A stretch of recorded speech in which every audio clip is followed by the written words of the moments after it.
Je veux parler juste d'une seule phrase de Jésus. De ce que Jésus a dit aujourd'hui, restez en tenue de service, je dirais plutôt dans l'attitude de ministère, de service. Votre ceinture autour des reins et vos lampes allumées. Jésus dit cela au peuple. Est-ce la référence à quoi? C'est directement une référence à quelle fête? La Pâque. Je peux vous lire ça.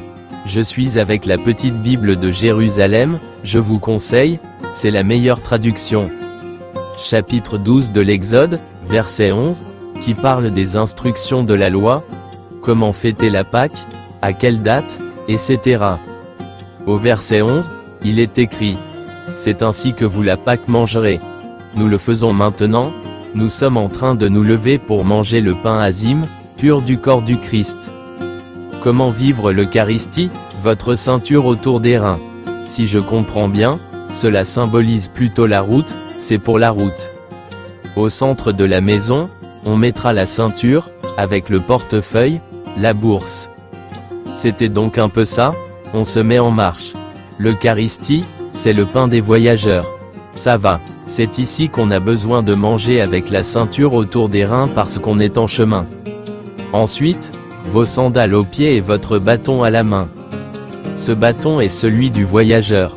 À l'époque, on a déjà expliqué ici que, dans le temps en Afrique, j'avais toujours le bâton sur ma porte parce qu'il y avait des serpents, des scorpions et des tarentules qui sortaient du toit, donc il fallait avoir au moins un bâton pour s'en débarrasser. C'était un peu ça à l'époque, mais aussi pour marcher. C'est le bâton. Mais, comme je l'ai dit, dans le sens figuratif, je vous explique que les pères de l'Église voyaient dans ce bâton la croix. Le bâton, c'est la croix qu'on porte. Et en plus, si l'on superpose ce verset de l'Exode avec l'Évangile, c'est une manière d'étudier la Bible en la polarisant, en polarisant le passage. On relit ce que Jésus dit, votre ceinture autour des reins et vos lampes allumées. Dehors on n'utilise pas les lampes, la lampe en argile avec de l'huile. Il faut une lumière. Je me suis dit, dans le sens vraiment d'interprétation purement spirituelle, le bâton de Moïse, la croix, et c'est une lampe allumée sur ce chemin. Et Jésus le dit à maintes reprises, celui qui veut me suivre, qu'il prenne sa croix. La croix, c'est une indication, un soutien, une arme, mais aussi une lumière.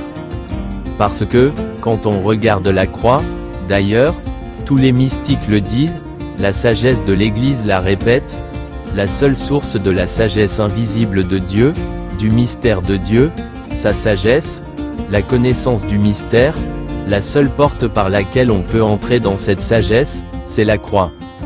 Il n'y a pas d'autre source de sagesse dans l'Église qui ne passe pas par la croix. Il n'en est rien. Donc, si nous marchons avec la croix à la main, elle nous éclaire. La ceinture, qui, dans la tradition de l'Église, souvent, surtout au Moyen-Âge, a une signification de retenue. La ceinture serait l'appel aux pécheurs, arrêtez de pécher. On mange la Pâque, on se serre la ceinture, on prend la croix et on sait où aller. Parce que cette image de, comme j'avais dit au début, mettre son vêtement de noces, je suis dans le village nuptial du bonheur, il est inimaginable. Et nous ici-bas, avec la nuit autour, avec la lampe de la croix, on y va. Et le Maître vient par sa présence pour nous élever dans ce bonheur éternel que nous pouvons goûter aussi déjà un tout petit peu, et maintenant peut-être plus qu'un tout petit peu, sur cette terre, les délices du royaume des cieux.